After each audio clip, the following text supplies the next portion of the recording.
All right, so this is the tutorial video for how to do the story of mixing black. We have a setup. We've got magenta, phthalo blue, which is a different blue than we've been using so far, and yellow. We also have our our flat palette knife, because it's flat. This one is dirty and dried. That doesn't matter. Having a clean one is a little bit better to start off with. So for doing this, when you set up, you want to have your paints in the corners as much as possible. Now, when we do the story of mixing black, you start and you have to finish in that one day. You can't get halfway through, clean up, and then start a new day, because we're going to be making black with one color here in the middle. Okay? If your paint is in a different spot on your paint palette, you could line them up all on the side, and that could be okay. You could line them up along the top, that could be okay. Or you could have it around the outside, and that would be okay. What's important is that you have a large enough space to be thoroughly mixing your color. All right, I also have a sheet here. I've got my name down at the bottom, and the story of mixing black goes at the top. And this is 6 inches across, and it's like 24 inches long. If you end up needing more than this, then there's more paper on the back side. Use as many sheets as you need of this in order to get to pure black. All right, so to start with, I'm gonna start by mixing orange first. So I'm using this palette knife to mix because I can really scrape everything. And when you mix, that's not enough paint, okay? I wanna mix more than that. So I'm just bringing this into the center. Scrape and smush.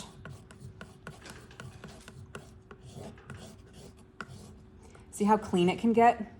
You want to scrape all that stuff from the edge into this one color.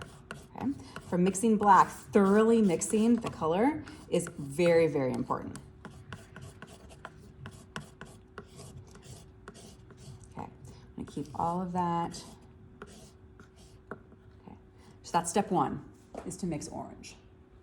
Okay, this is orange. If I look at this here, I should be able to see all of the same color. If there's a little bit more yellow or red on one side, then I'm gonna need to wipe this off and make sure that all of my color is the same. If I zoom in here and show you this, you see how there's a little bit of yellow right here on the side? That's not thoroughly mixed in. It's because on my palette knife down here, there was more yellow orange there. So I want you to thoroughly mix the color. Okay.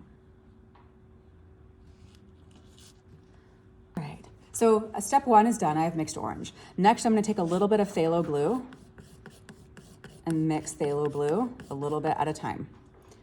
So I'm bringing that in.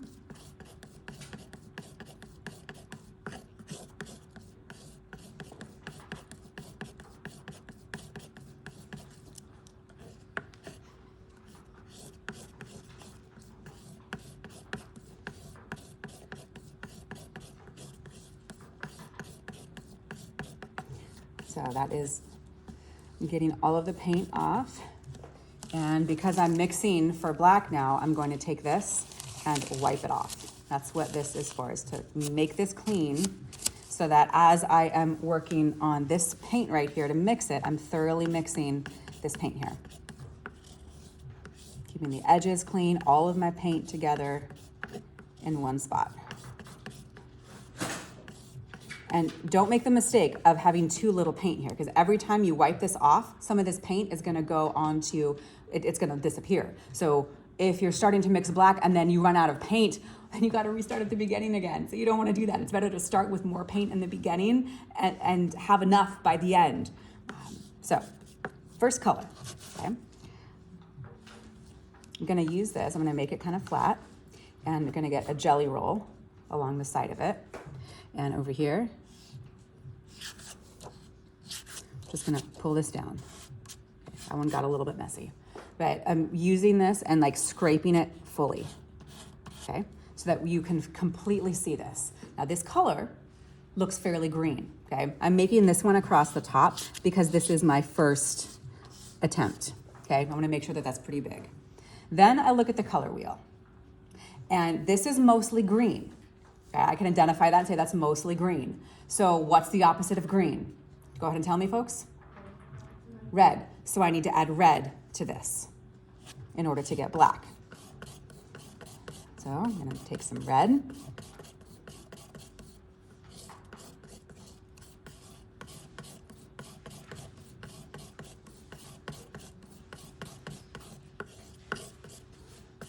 Okay. Make sure that's thoroughly mixed. Wipe off my palette knife. And you'll probably go through quite a bit of paper towel here. Okay. And thoroughly mix that. When we look over here, we'll be able to tell if it's not thoroughly mixed. So you want to make sure it's completely thoroughly mixed, that your palette knife is nice and clean. Everything from the edge has been consolidated into this new section here. Okay. Get a jelly roll. Now, this was my first attempt. My second attempt is going to go off to the side there. Okay. Nice little box like that. And what did I do? I added red. So I'm going to say I added red. Now looking at this, this looks a little bit more yellow-orange than anything else. If I had to choose one color that this is closest to, it would be yellow-orange. How it's projected and how it may look in the video is different from how it looks in real life. So looking at it in real life is going to be very important. So as I said, this looks fairly yellow-orange. The opposite of yellow-orange is what? Look at the color wheel. Blue-violet. So I'm going to take a little bit of blue. I know that blue-violet is made from blue and red together, so I can take just a little bit of red, a little bit of blue, and mix that together.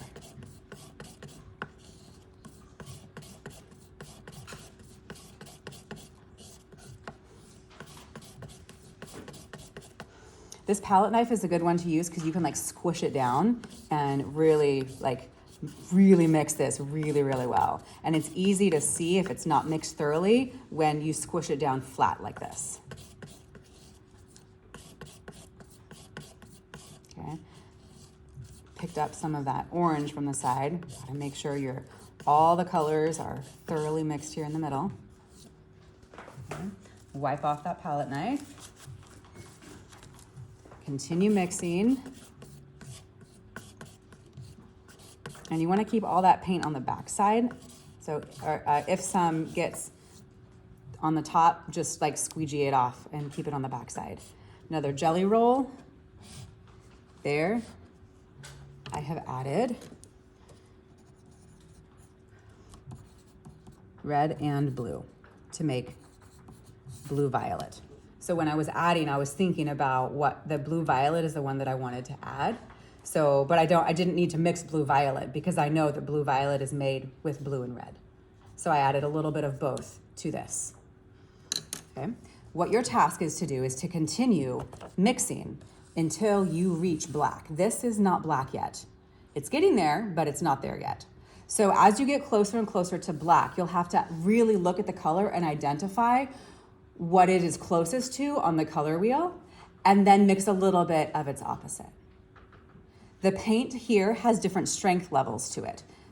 The phthalo blue is really strong, and the yellow is probably the second strongest color, and then the red is the least strongest. So when you mix them, if you were to do equal parts of everything, you think, oh, black is made by equal parts of all three primary colors, so let me mix all equal parts of the paint.